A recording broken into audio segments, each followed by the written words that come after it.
Darkness presses in from every direction. Not the absence of light, but the weight of metal. Thick steel walls only inches away, radiating stored heat. The air is stale metallic, already used too many times. Somewhere outside, war continues, but inside the tank there is only stillness, broken by shallow breathing and the faint ticking of cooling machinery. 4 men are sealed inside. They do not know how long they have been here. Only that time no longer moves normally. Sweat pools, throats tighten, and every movement feels costly. The tank, once a symbol of dominance and momentum, has become motionless, silent proof that power can fail without warning. There is no dramatic explosion, no heroic last stand. Just containment. Just waiting. Whatever trapped them here has already happened, and whatever comes next will arrive slowly. The battlefield has moved on, leaving behind this forgotten pocket of steel, heat, and diminishing air.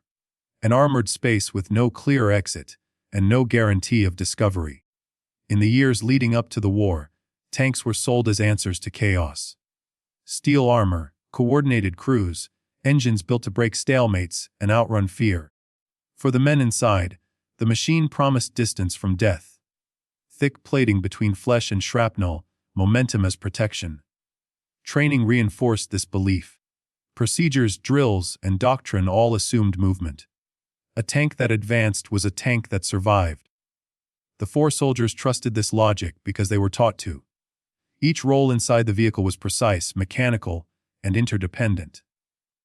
Gunner, loader, driver, commander. Individual identity gave way to function. As long as the tank moved, they moved with it, insulated from the battlefield's randomness. But invincibility in war is always conditional. Armor does not erase vulnerability, it rearranges it. What protected them from bullets also limited sight, sound, and escape. The tank was never just a weapon. It was a closed system. And once that system failed, belief offered no protection at all.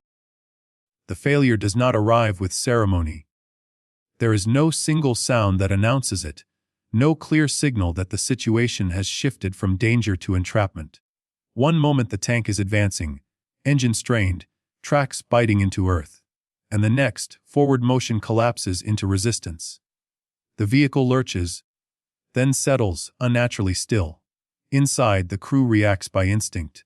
Procedures are followed, checks performed in tight, overheated spaces. The driver tests controls that no longer respond as expected. The engine may still run, or it may have gone silent. It hardly matters. The tank is no longer where it is supposed to be moving. Outside forces are unclear. Enemy fire may have struck something vital, or the ground itself may have betrayed them. The distinction becomes irrelevant quickly.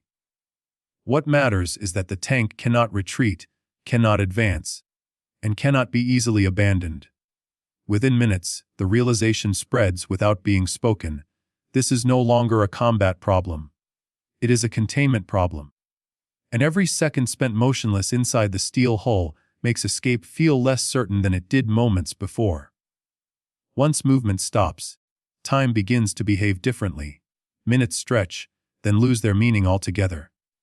Inside the tank, there is no natural marker for passing hours.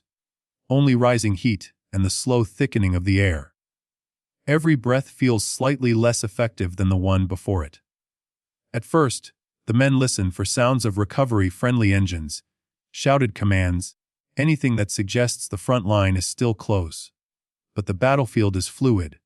Noise fades, then disappears entirely. The war does not pause for a single disabled vehicle. Decisions are delayed under the assumption that time is abundant. Rations are counted. Water is shared carefully. Ventilation is discussed in terms of trade, offs rather than solutions. Opening a hatch could mean rescue, or immediate death. As waiting replaces action, the tank becomes a sealed world. Muscles stiffen. Thoughts loop. The outside no longer feels real, only hypothetical. What remains is the present, confined, overheated, and narrowing. Inside this steel enclosure, time is no longer something they pass through. It is something that presses inward slowly, from every side. Prolonged confinement does what enemy fire often cannot. It exposes fault lines. Rank still exists inside the tank, but its authority weakens as options disappear. Orders lose clarity when no action leads forward. The men begin to speak less as a group and more as individuals, each weighing survival through a personal lens.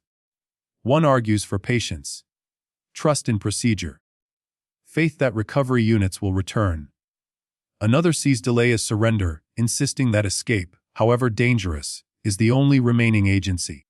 The debate is restrained, but tension seeps into every exchange. Silence becomes judgment. Breathing becomes accusation. Fear does not announce itself loudly. It manifests in restlessness, in repeated checks of the same useless controls, in sharp reactions to minor sounds.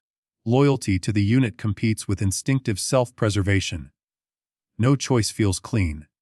To wait is to risk suffocation. To leave is to risk immediate death. In this pressure, the tank stops functioning as a military machine. It becomes a moral space, one where every decision, even inaction, carries consequence, and where unity is no longer guaranteed by training alone. By the time the argument fades, the real adversary has already taken control. It does not wear a uniform or announce its approach. Heat accumulates silently, turning the tank's interior into a sealed furnace. Oxygen thins with each breath, replaced by exhaust, sweat and stale air that no longer refreshes the body. Dehydration sets in first. Mouths dry, tongues swell, thoughts slow. The men ration water not because it will save them, but because it delays the inevitable. Every system inside the tank, engine, ventilation, human body, depends on balance. That balance is gone. The irony is absolute. The armor that once shielded them now accelerates their decline, trapping heat and preventing circulation. The tank remains intact, unbroken by enemy fire, yet increasingly lethal to those inside. There is nothing to fight, no target to aim at. The enemy is physics, time, and human limitation. And unlike a visible opponent, it cannot be distracted, negotiated with, or driven back. It simply waits, as the air grows heavier and movement becomes costly. There is no clear moment when hope ends. It erodes quietly, worn down by exhaustion and the body's narrowing margins. Speech becomes effortful, then unnecessary. Movements slow, not from choice but from limitation. The tank remains unchanged, solid, sealed, indifferent. What happens next is not dramatic, and history rarely preserves it in detail. There are no final messages sent, no witnesses to record exact times or words. Only absence follows. A machine sits where it was last left, indistinguishable from countless others scattered across the front.